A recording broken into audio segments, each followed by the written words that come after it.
the Lord, and it's so good to worship and give Him praise. Amen. So before we all sit, let's all just stand for a while. And may I ask everyone to just shake your hands. Shake it, shake. Shake your hands, shake. Let's just do it in 10 seconds. Shake, shake, shake. Yes, praise God. Amen. Amen. Glory, glory to God. Amen. Amen. Praise God. Thank you so much. Salamat sa kooperasyon, mga kapatid. Makakaupo na pong lahat. It's just like, wala lang, binigyan ko lang po kayo exercise. Yeah. So, praise be to God. Amen. So, glory to His name alone. So, the message of the Lord for all of us this morning is somehow about shakening. Shakening. So, all of us are Filipino here? Ayan nyo. Praise God. Praise God. So, we are all aware of what Philippines, our beloved nation, had gone through for the past few days. Amen? So, literally, a lot of shakening felt from north to south, from east to west. So mga kapatid, after the strong magnitude 7.5 hits Davao Oriental, lots of aftershock was felt from different places in the country. There is lots of aftershock in various places that experience in our country. And it might cause tsunami, di ba? It can, they gave them the warning for a tsunami. So, shakening or natural calamity. Pero mag-focus tayo sa shakening. Shakening is what we cannot control. We cannot control it, di ba? We cannot say, Lord, Lord, hanggang magnitude 5 lang ang kaya namin. So, hanggang doon lang kami, Lord. Huwag mo kami bigyan ng more than 5. So, other than that, hindi na namin kaya. We can deal with the magnitude 3, magnitude 4, but 5 upwards, we cannot. We cannot say that to Lord. We cannot do that, mga kapatid. We cannot control that, di ba? We are unable to control that.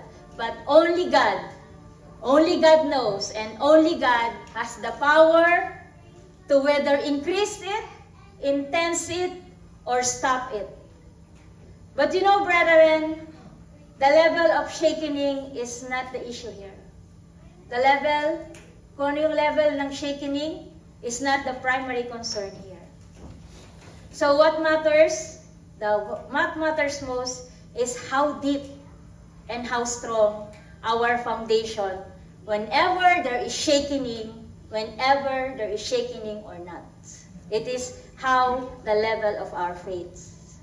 So our scripture for today can be found in Luke, in the book of Luke, chapter 6, verse 46 to 49.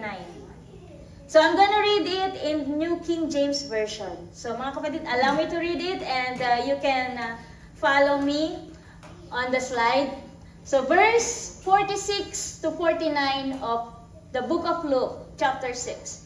But why do you call me Lord, Lord, and not do the things which I say? Whenever comes to me, and hears my saying, and does them, I will show you whom he is like. He is like a man building a house who dug deep and laid the foundation on the rock. And when the flood arose, the stream beat vehemently against that house and could not shake it, for it was founded on the rock. But he who heard and did not nothing is like a man who built a house on the earth without a foundation, against which the stream beat vehemently, and immediately it fell. And the ruin of that house was great. Amen. Praise be to God for the reading of His word. So the title of the message of the Lord for today is The Unshakening Faith. Unshakable faith. And with the theme of the well-built foundation. well-built foundation. So my brothers and sisters, sa mga oras na ito, mga kapatid, how's our spiritual status in life? How's our faith? How's our faith status now? Pwede natin kalabitin yung katabi natin. How are you? So, at the level of 1 to 10, 10 is the highest. So, what is the level of our faith? It could be, siguro, some of us, it could be 8. Kasi everything goes well. Everything works well. Everything is good. Good health. We have resources to pay bills. We have the 3 C's. Remember the 3 C's that Pastor Rafael shared us? The cash, cars, and careers. And na-remind ulit tayo last week with Brad Tupet. So we have that. So, but what if the storm came? What if the challenges or difficulties hits our life? So the question is, are we all prepared? Are we all prepared? Gaya ng sinabi ko kanina, the level of shaking or the level of difficulties is not the priority. It's not the primary issue. So what is important and what is matter is the level of our faith. The level of our faith consistently, all the times, especially in the times of shaking, especially in the times of circumstances. Amen? Most important matter is how intense our belief. Gaano ba ka-intense ang pananampalataya ng bawat isa? How solid and strong the foundation that we have. So church, where do we anchor our spiritual foundation? Where do we anchor our spiritual foundation? Where do we cling it on, mga kapatid? Kaya dun sa verse 46, pagbalikan natin, napatanong si Jesus, di ba? So sabi niya, why do you call me Lord, Lord? And do not do the things which I say. Bakit niyo tinatawag na Lord? Ngayong hindi niyo naman ginagawa yung mga sinasabi ko. So why people calling Him Lord? Bakit nga ba tinatawag natin na Lord si God? Jesus is pointing out that whoever called Him like this with the title of respect, it means of acknowledging a submission to Him. Pag tinawag natin na Lord, Lord, si Jesus, it means we respect Him and we acknowledge the submission to Him. We acknowledge the submissions that we can give to Him. That whoever called Him with this title, we should have a submissive heart and we should have a submissive to His powers and authority. Amen. So where do we anchor our spiritual foundation? So how can our faith get stronger in times of hardship? Because the faith is going to be tested when the hardship came. Amen?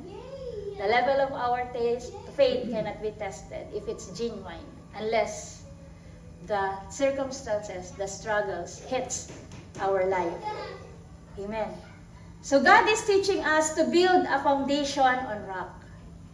The very straightforward example here in the scripture, sa binasa natin, the very straightforward example is a man building a house who dug deep. Ano ba yung dug deep? Talagang naghukay siya sa pinakamalalim hanggang sa maarok niya yung pinakamatigas na pundasyon. He dug deep and laid the foundation on the rock.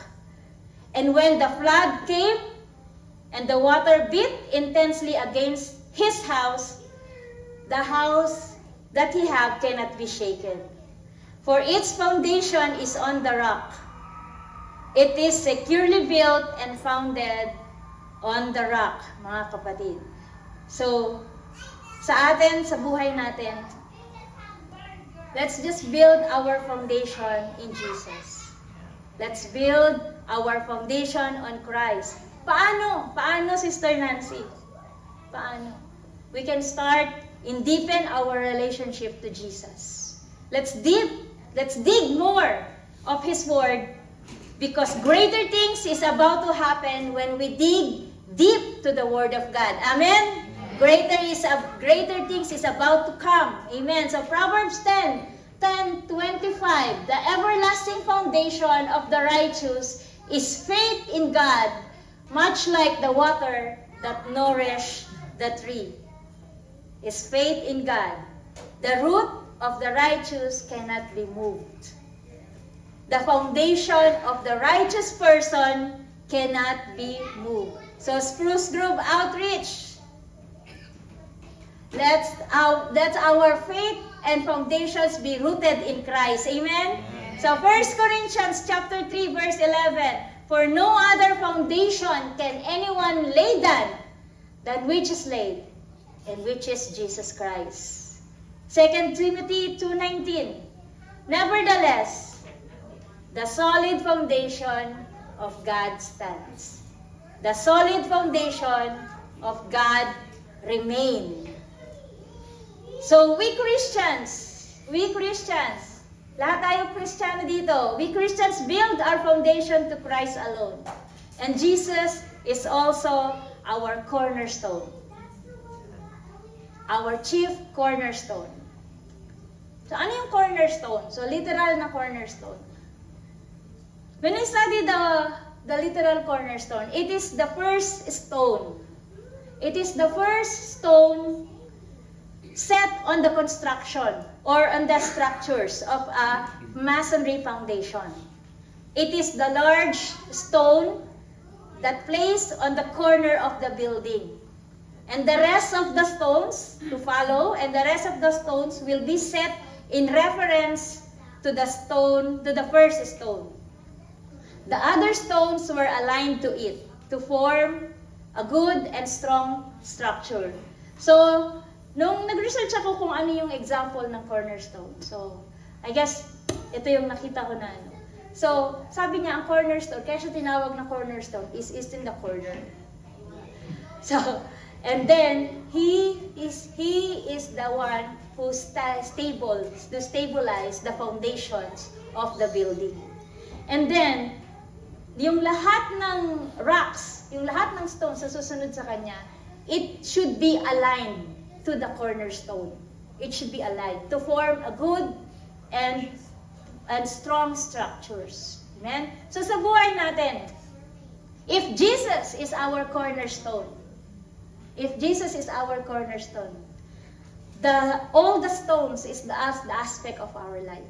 If we put the foundation, if we align ourselves, all that is in aspect of our life, if we aligned it in our cornerstones, everything will go smoothly. Ano yung mga aspect na yun? Spiritual aspect, relational aspect, emotional aspect, financial aspect, physical aspect, everything.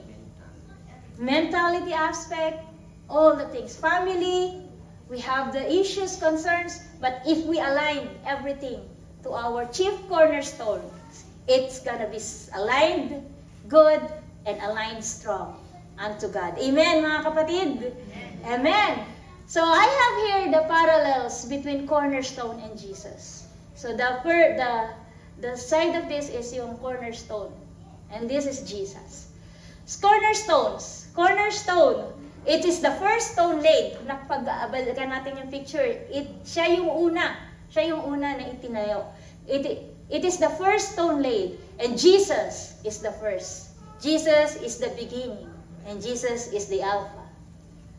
Second one is cornerstone is the most important part of the foundation. Cornerstone is the most important structure of the building. And Jesus is the most important part of our faith. Amen. Cornerstone is a reliable stone. Jesus is reliable. We can trust in Him. Amen? So cornerstone sets the foundation. Jesus set the foundation of our life. Amen. Cornerstone sets the direction. And Jesus sets direction for the church and for us. Cornerstone ensures proper alignment. Jesus ensures an aligned life. We have the assurance that Jesus can align everything in our life. Amen. Cornerstone provides stability. Jesus provides stability for us. Cornerstone.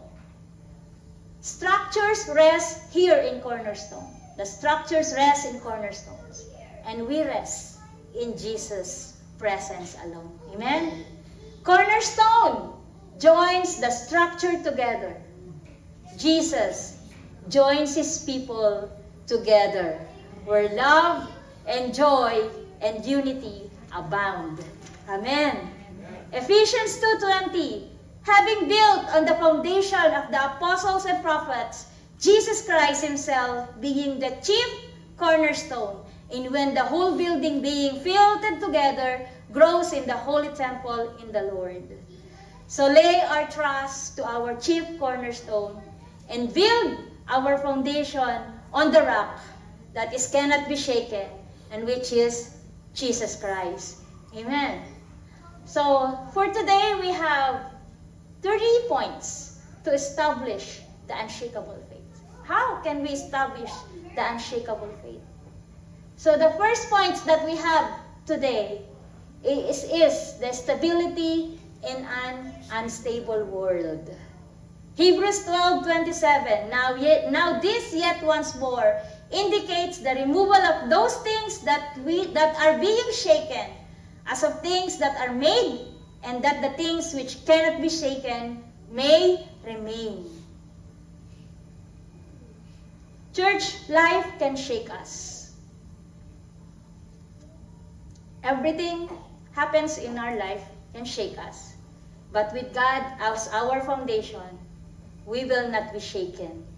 And God sometimes allows shaking to remove all what is temporary, to remove all what is unsteady in our lives. He allows shaking to get rid all unnecessary things in our life. So na-visualize ko lang ito pagka nagpapagpag tayo ng mga bed sheets, di ba? So we shake it because we want to remove all this mga dirts, di ba? So God allows shaking in our life to remove the unnecessary things. So if we don't know the unnecessary things, we can pray to God. And we know that the unnecessary things that God is talking is the one that is not pleasing to Him. Amen? When everything that can be shaken is shaken, what cannot be shaken will remain. And that is God's kingdom. God's kingdom is eternal, mga kapatid. And our God already gave us the kingdom unshakable. Anchor our life to Him. Anchor our life to what is eternal. Mga kapatid, we are only passing in this temporal life. We are only passing in this world. Everything here is temporal. Temporary things will pass, and only the eternal will remain. Amen? Isaiah 40 verse 8, the grass withers, the flower fades, but the word of God stands forever. Hallelujah. Hallelujah to His name. Hallelujah to His word. Amen. So don't build your life on what cannot stand. Huwag nating ituon yung buhay natin sa mga bagay na temporal. That what cannot stand. Don't build our life on what na nashake. What can be shaken. Like what? Like wealth, like status, like institutions. But instead, invest in what is in the Lord. Invest in what is eternal. Invest in what is in God's kingdom. Mga kapatid, be immovable. Be steadfast continually. Stand firm. Even the world against it. What matters is only Jesus Christ.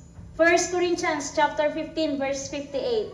Therefore, my beloved brethren, be steadfast, be immovable, always abounding in the work of the Lord, knowing that your labor is not in vain. So let us have the unwavering faith. Let us have the unwavering faith that holds us fast and proclaim our hope without hesitation. Amen. So church, when God shakes us,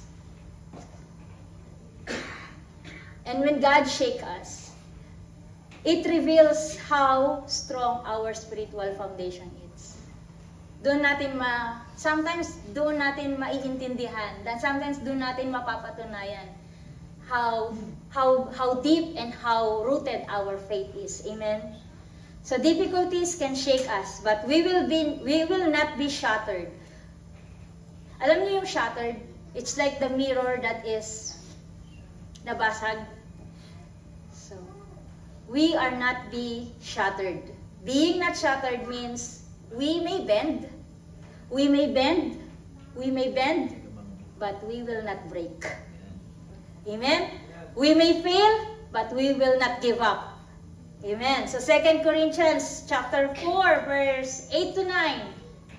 We are hard pressed on every side, yet not crushed. We are perplexed, but not in despair. Persecuted, but not forsaken. Struck down, but not destroyed. Amen. So we may bend. It is part of our life. We may bend, but we will not be break. Amen. We will hard press in every side, but we will not crush. Psalm 46, verse 1. God is our refuge and strength, a very present help in times of trouble. A very present help in times of trouble. And our strength doesn't come from ourselves, but it's only come from God, who never change. Remain stable, mga kapatid, while waiting for His return. So build our life on Christ. Anchored our life to the one true King, our rock. Everything else can fall apart. Everything else can fall apart. But our foundation in Christ will keep us standing. Amen. So second points natin to have the unshakable faith. Second point is gratitude spirit. Let's have the thankful mindset. Let's establish the thankful mindset. Philippians 4, verse 6. Be anxious for nothing, but in everything, by prayer and supplication, with thanksgiving, let your requests be made known to God. A thankful and grateful heart can give us satisfaction, even though we don't have much more. Amen? A thankful and grateful heart can give us satisfaction even though we doesn't experience much always. So church, be grateful in all circumstances. All circumstances, not just in good time. Amen? Sabi ng God, 1 Thessalonians 5, verse 16 to 18. Rejoice always, pray without ceasing, and in everything give thanks. For this is the will of God in Christ Jesus for you. Amen. So, God is teaching us to rejoice always. Rejoice all the time. Never stop praying. Never stop praying. I can say that it's not easy. Especially when we are in the very rock bottom of our life. But always remember that even in the bottom, there is a rock, and it's Jesus Christ. Amen? So let's just fix our eyes to Jesus, the author and finisher of our faith. Amen? Take all challenges in our life as an opportunity to grow. So let's take it. Lahat ng nangyayari sa buhay natin, let's take it as an opportunity for us to grow. Opportunity to strengthen our faith. An opportunity to develop a heart that is full of thanksgiving. Amen. Romans Romans 8:28. And we know that all things work together for good to those who love God, to those who are called according to His purpose. Sometimes, we might not understand all that is happening in our life. Talaga namang hindi natin maintindihan minsan, di ba? But we know that all things work together for good. And having the spirit of gratitude is expressing our worship to Him genuinely. Amen. Worship Him, recognizing the holiness and majesty of His name. And church, having a grateful heart, having a grateful spirit can produce a true worship that is genuine and pure. Amen. God is so pleased. God is so pleased. God is so happy when we come to Him with pure and sanctified heart. Amen. Hallelujah. Amen. The third point to establish the unshakable faith is having the outstanding faith or the exceptional belief. Luke chapter 6, verse 47. Whoever comes to me and hears my saying and does them, I will show you whom he is like. 3 action words. Comes, hears, and does. Amen? God is telling us that those who comes to Him, those who listens to Him, and those who acts in His teaching can face any difficulty circumstances in life, can face any struggles in life courageously, as his faith is founded on the Word of God. Hearing and doing His teaching is substance to establish a strong faith, because faith comes from hearing and hearing the Word of God. And faith comes from obeying it without hesitation. Amen? Amen. So we're gonna run in endurance. Amen. Faith includes submission and obedience. Faith comes from obeying without hesitation. Hirap, no? Sometimes. Di ba, sis? Because sometimes there's a big question mark in our life. Lord, bakit? Lahat tayo dumaan dyan. Lahat tayo na-experience yan. Different levels, different scenario, different situations. Sometimes family, sometimes physical, and sometimes our status, we don't know. So there's a big question mark that can waver our faith, diba? But faith comes from hearing and hearing the Word of God. And faith comes from obeying it without hesitation. Amen. Outstanding or exceptional faith includes submission and obedience. Submission and obedience to our strong foundation, Jesus Christ. So we must have an obedient life. So is to establish the unshakable faith, we must obey His word.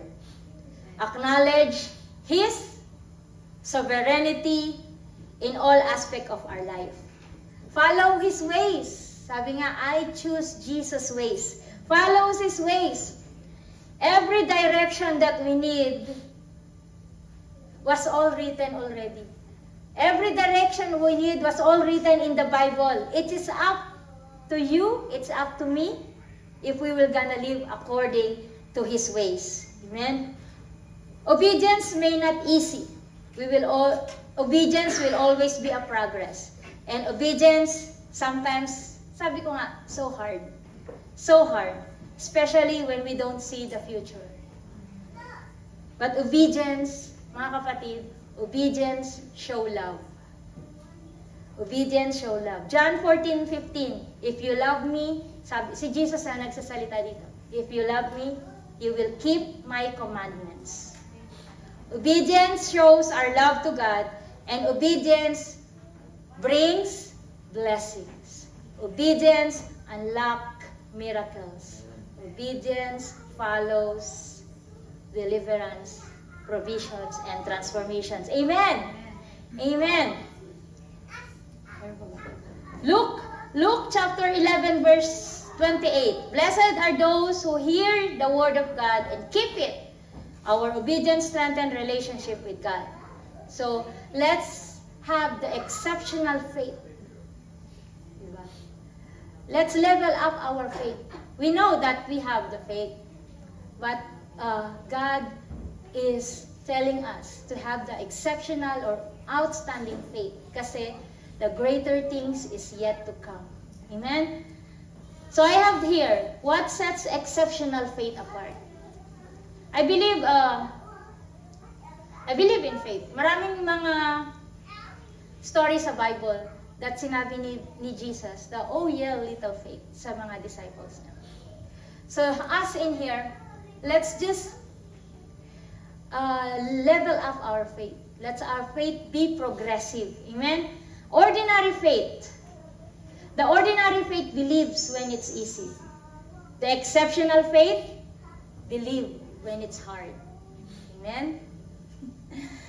Ordinary faith wait for signs. But exceptional faith acts on God's word. So we rely on God's word. Amen? Ordinary faith trust partially.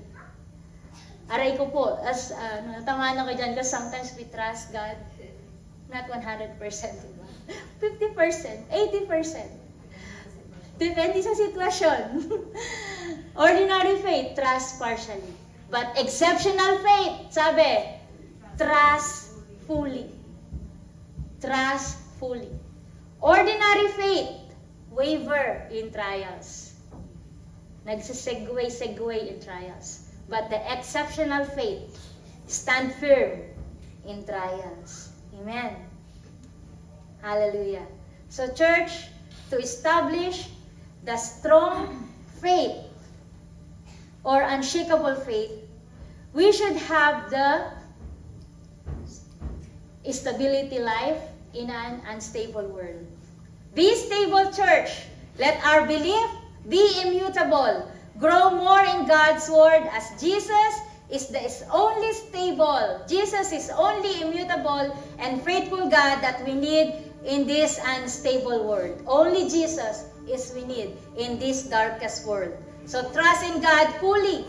Trust in Him, for His promise and word is unchangeable. Gratitude spirit.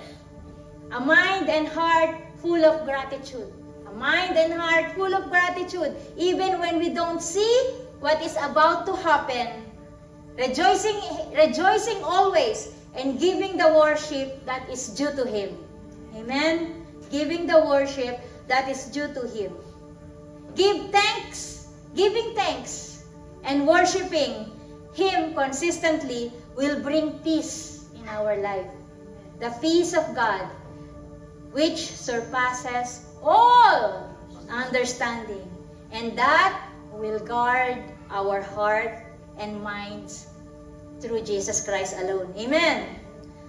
Outstanding or exceptional faith. Outstanding or exceptional belief that no matter what, our life is fully entrusted to Jesus. Amen. That we believe without seeing the outcome. We obey without hesitation. And we trust even without fully understanding what is happening.